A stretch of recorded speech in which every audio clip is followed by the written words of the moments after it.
সালামু আলাইকুম প্রিয় ভিউয়ার্স বন্ধুরা, কেমন আছেন সবাই? আশা করি সবাই ভালো আছেন, সুস্থ আছেন। আমাদের গাজীপুর কোনাবাড়ি বাগিয়া বিল থেকে আমার কাকা ইতিমধ্যেই আরেকটি মাছ বাজাইছিল, সেটা হচ্ছে রুই মাছ। তারপর আরেকটা মাছ ছিঁড়ে চলে গেছে, এখন আরেকটা বড় মাছ বাজাইছে। সাহসিকতার সাথে টেকনিকের সহিত মাছটি কাকা ধরতেছে।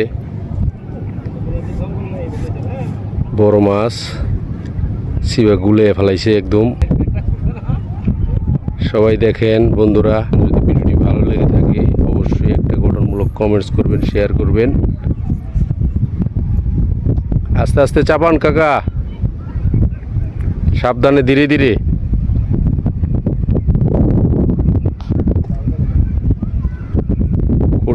খোড়া উঠুক।